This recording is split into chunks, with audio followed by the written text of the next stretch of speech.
And welcome, ladies and gentlemen, to New Surge Live.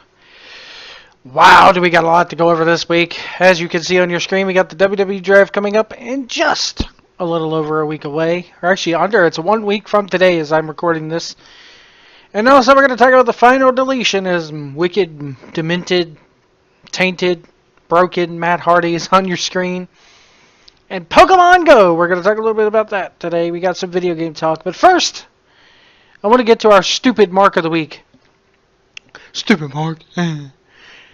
And for those who have not seen it yet, I'm going to set this up for you. There's a fan. Sean Brown is this guy's name. And I apologize if you hear thunder in advance. Sean Brown is this guy's name. And he apparently buys tickets to a WWE event earlier this year. I think in Pennsylvania. That's where this guy's from. And he decides that because Daniel Bryan is now retired and is no longer going to be on the show because he only went there to see Daniel, he is now going to request a refund for the show.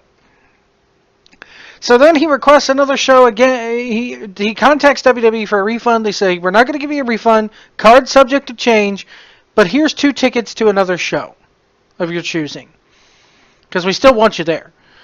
So he decides then that he's going to go to another show because John Cena is on the card. Well, they pulled John Cena from the card because he was injured and had not come back yet.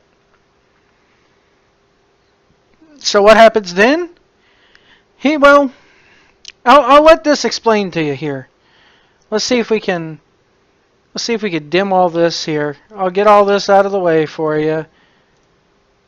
And we'll let this news report do all the talking as far as this goes. He decides to go and get 10 on his side. In this corner, an avid wrestling fan having trouble seeing his favorite superstars duke it out in the ring. And in the other corner, a wrestling promotion that the fan says isn't living up. NBC 10 Responds reporter Harry Hairston had to play referee on this one. I find it incredible. When it comes to pro wrestling, you'd be hard-pressed to find a bigger fan than Sean Brown. I've got 2 championship belts, numerous T-shirts. He's been to more than 100 shows. I frame all the tickets. But he says he felt body slam, clothesline, and drop kick when he recently tried to see some of his favorites in the ring. John Cena, Daniel Bryan, they're two of my biggest favorites. Brown bought tickets to see Daniel Bryan back in March. Bryan was later taken out of the lineup, and Brown wanted a refund. I informed WWE that I only purchased tickets to see Daniel. WWE's policy says the card is subject to change. Still, as a goodwill gesture, they offered him 2 complimentary tickets to an upcoming show. A few months later, he tried to cash in on the offer to see John Cena at a show. When I called him, he didn't return my call. I called him 3 times. Brown bought tickets on his own. Then I noticed that they changed the card. Once again, John Cena was no longer advertised for the show. With no free tickets and another lineup change, Brown felt defeated. I feel like they change these cards like they change your shoes. So he called NBC 10 Responds with a request. I think they're coming back to Philadelphia in September for WWE SmackDown.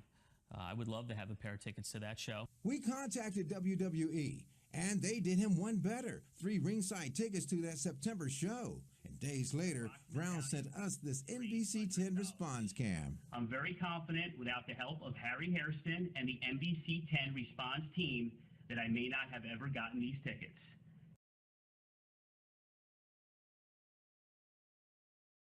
Harry Hairston, NBC 10 Responds.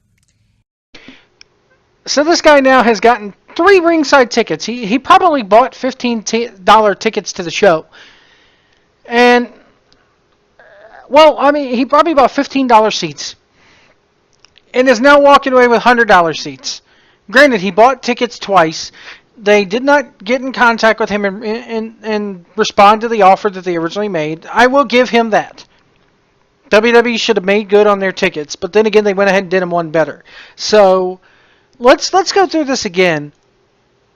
Living up to its promises. I'm going to scroll through this. Incredible. When it comes to pro wrestling, You'd be hard-pressed to find a bigger fan than Sean Brown. I've got 2 championship belts, numerous T-shirts. He's been to more than Good for you. So does any other fan, you idiot. This dude's an absolute geek. And by geek, I mean not that in the cool term that we use today. This dude is an idiot. Look at him with his little John Cena shirt on and his glasses that don't even fit. I frame all the tickets. You, sir, are an absolute stupid mark. That's all I got to say. Says he felt body slam, clothesline, and drop kick when he recently tried to see some of his favorites in the ring. John Cena, Daniel Bryan, they're two of my biggest Get it right. 2 of my hugest idiot. favorites. Brown bought tickets to see Daniel Bryan back in March. Bryan was later taken out of the lineup, and Brown wanted a refund. I informed WWE that I only purchased tickets to see Daniel. WWE Well, dude, look at it this way. I have been to numerous events where an advertised superstar or her advertised wrestler does not show.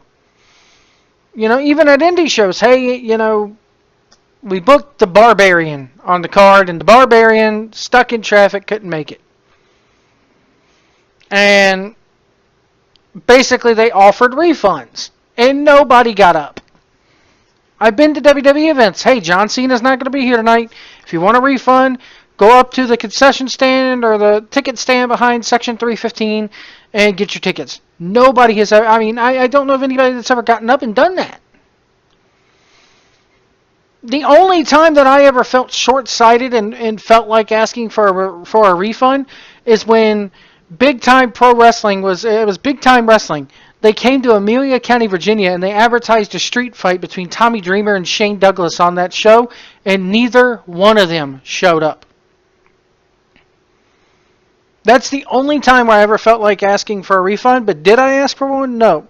When you go to an event, whether it be an indie show, whether it be a pro WWE show, whether it be 2 guys in the backyard, you go there to see everybody on the card.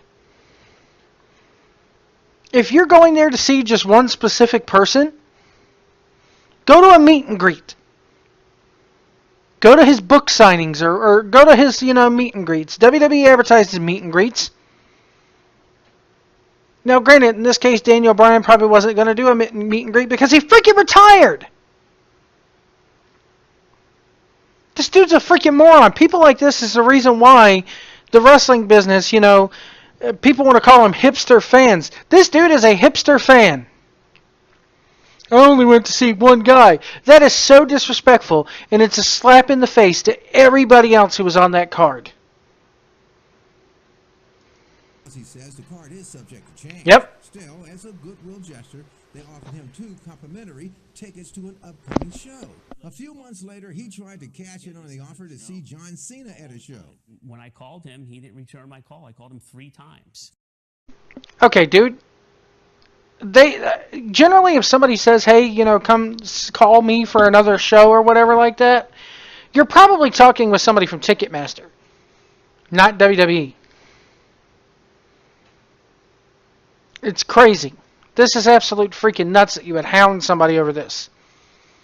Shouldn't have gotten to this in the first place. Brown bought tickets on his own. Oh, he bought tickets on his own like any other normal fan. I noticed that they changed the card once again. John Cena was no longer advertised. Because he was injured. He was injured. Dude, you're... Again, spitting in the face of everybody else who's on that card. To me, if I went to a CWF show and they told me Trevor Lee could not make it tonight because Trevor Lee is, partially the reason why, he's not the only reason. I love everybody at CWF, but he's a big draw for them. That's his home promotion, as it were. But I'll be damned if I'm going to go up to the booker. We've had him on this show. I'll be damned if I'm going to go up to Brad Stutz and be like, Brad, Stutzy, Stutz, I want a refund, man, because Trevor's not going to be. That is so disrespectful. It's disrespectful to the promoter, in this case WWE. It's disrespectful to the rest of the audience because you look like a douchebag. And it's disrespectful to every other worker on that card. It's disrespectful to the people who set up the ring. It's disrespectful to the people who do the lighting for the show, the sound guys, the crew. You're taking money off their table, man. This shit pisses me off. Let's roll on. For the show. With no free tickets and another lineup change, Brown felt defeated. Yeah, you felt defeated. You didn't get what you want like a little freaking mark-ass baby. I hate using the term mark because I am one my damn self. But this guy just gives us a bad name. Sean Brown. I feel like they changed these cards like they changed their shoes. They were changed due to injuries. And a retirement. You are a fucking moron. So he called NBC 10 Response with the Yeah, he got 10 on his side. Get me some free shit. Because I got to get something for free because I was so mad. It's a pro wrestling show, not the John Cena show. It's not the Daniel Bryan show. I love Daniel Bryan to death. He's probably one of my favorite top 5 workers of the last decade. But god damn, I'm not going to go to see him, just solely him. There's been many of the events that I thought CM Punk was going to be on back when he was still working, and Punk never showed his face. I didn't huff and puff and go get 10 on my side. request. I think they're coming back to Philadelphia in September for WWE SmackDown. I would love to have a pair of tickets to that show. Okay. So, well, let me let this play out, then I'll get my thought on it. Contacted WWE, and they did him one better. Free ringside tickets to that September show. Days later, Brown sent us this NBC 10 response cam. I'm very confident without the help of Harry Hairston and the NBC 10 response team that I may not have ever gotten these tickets. Thank you so much. Harry Hairston, NBC 10 responds. All right, so here's the deal with this. Okay, I'm going to put out my stuff back up here. Because we still have a lot to get to here today. Here's my deal with this. It's September for SmackDown.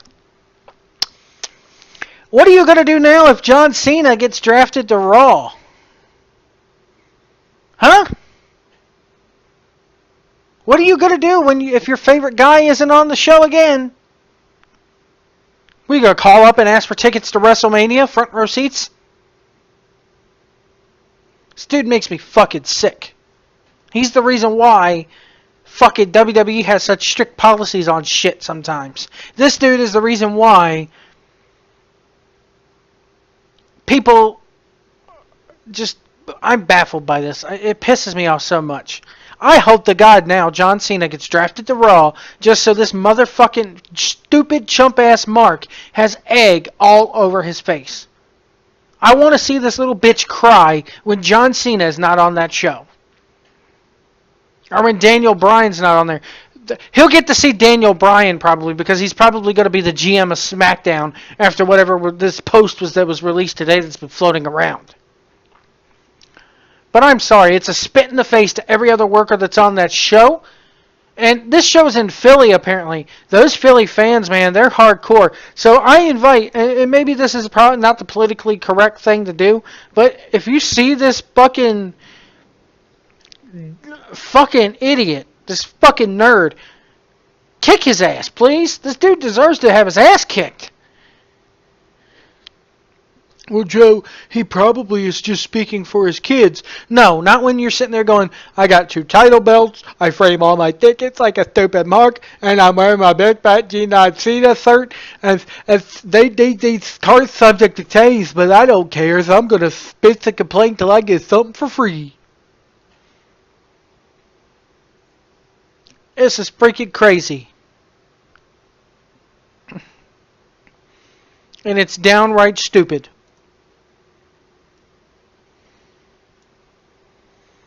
Shit like this just pisses me the hell off, guys. I don't know why it does, but it does, and it irks me to no end to see somebody act that stupid. It's just a spit in the face to anybody else who was on that card.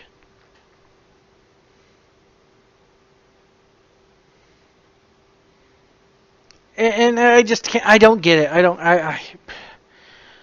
Somebody enlighten me in the comments below, because I don't get it. We'll be right back.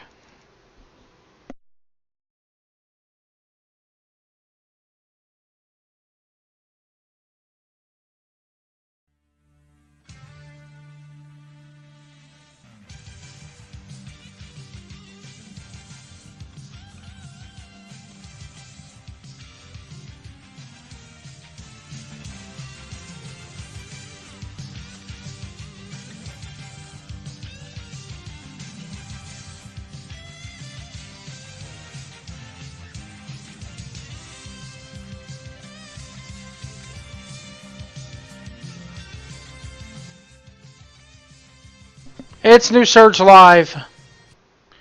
Oh man, I swear that people like that, man. WWE Draft is coming up. Apparently, you're going to have Stephanie running Raw, the flagship show, because already they're telling us SmackDown don't mean shit. And then you're going to have SmackDown Live with Shane McMahon running it, and he says, "Please let me take the handcuffs off. You know, I'm going to get new ropes.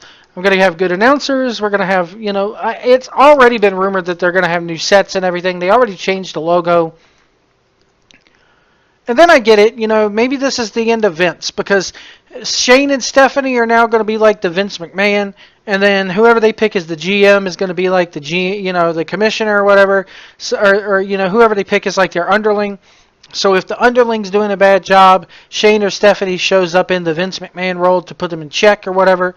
I like the idea. Again, rumor is Daniel Bryan's going to be GM of SmackDown.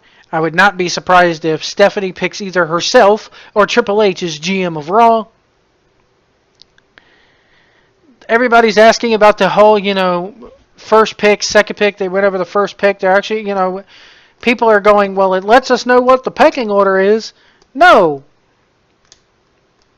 Do you not care about anybody else on the Dallas Cowboys if such and such gets picked first? No, you cheer for the whole team. Good Lord. I mean, and who's to say that the number 40 pick of the draft in a year is not, you know, champion? Also, this past week and on Impact, the final deletion. First time I've watched an episode of Impact in about maybe a good 4 or 5 years, folks. I'm going to watch tonight because it's live, just to see how bad they screw this up. Did I like the final deletion? It was very much thumbs in the middle for me. Very much thumbs in the middle for me. The drones and the chicanery as the lightning strikes outside. Good Lord. But anyway, I don't know. Very mixed bag. I'm curious to see what old Jim Cornette has to say about this, because we know he's going to go off on it. Give me 1 second here. I got to plug my headset up.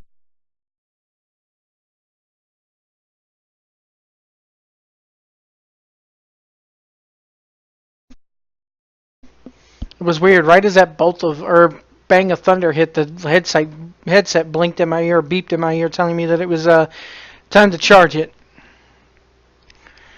But yeah, the final deletion thing, it was good for what it was. Was it pro wrestling by any stretch of the imagination? No. Did it tell a story? Yes. Is that what wrestling is there for? To tell stories within the confines of a squared circle and with on the microphone? Yes. Did it need to go all Sweeney Todd and everything like that? You know what, though? You know what? If I'm TNA right now, I'm throwing anything at the wall, any kind of kernel of shit I could find at the wall just to see what sticks. The question is, are they going to let this go any further? Are they going to take the Lucha Underground route? Who knows?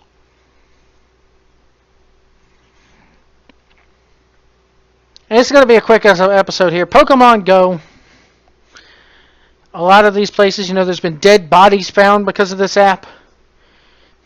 The Holocaust Museum in D.C. is telling people to not play on this thing on their premises.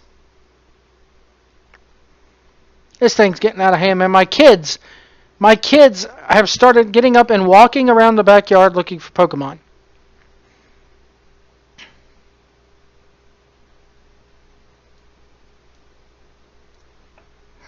It's kind of nuts when you think about it. By the way, you can follow us on Twitter at Wrestling Truck, Facebook.com/NewSurgeLive. You shoot us an email if you would like, NewSurgeLive@yahoo.com. But yeah, the Pokemon Go thing, one of the Pokemon gyms in this world is right smack dab in the middle of the Westboro Baptist Church, apparently. Oh, man. But yeah, I'm curious to see, they have this thing on WWE where you can go do your mock draft, if you will. That's interesting. But oh Lord, somebody put this here. Here we go.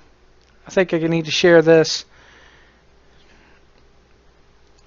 And all these Pokemon Go memes that are popping up. See if I can add this in here for you.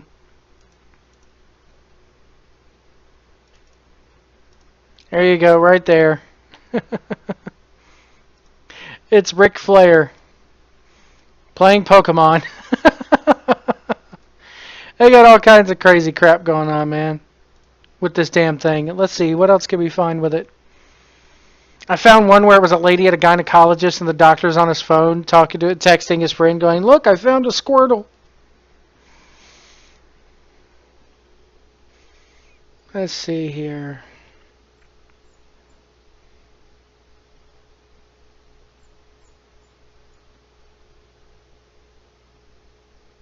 Oh well, this whole Pokemon Go thing is perplexing to me. I don't play it. I have no need to play it. But anyway, I'm recording this show early. Going to make it short and sweet this week because this weekend my family and I are taking a mini vacation up to Washington, D.C. Going to go see. The kids have been bugging us for a year to go see the sights and sounds of D.C., the most corrupt place in America. They want to go see it. They want to go see the zoo and the Holocaust Museum. And the only thing I'm interested in is that we're doing Medieval Times on Saturday up there in Baltimore, Maryland. And on also with the Smithsonian, they have a pair of Ric Flair's boots and a pair in one of his robes in the Smithsonian. So I'm looking forward to seeing that. But I'm anyway. Next Tuesday, we got the live draft coming. We got a pay-per-view a week from Sunday. Busy week for pro wrestling. Busy week for TV coming up. Mr. Robot starts back up on Wednesday, tomorrow. You got Flash. You got Arrow starting back up. Legends of Tomorrow's coming in. Supergirl's going to be coming in. Walking Dead starts up. It is now July. Walking Dead is 3 months away. It's so crazy, man, how I'm going to balance my TV schedule. Craziness ensues. But that's going to do it for us here for this week. I want to thank everybody for watching here. And we'll see you down the road.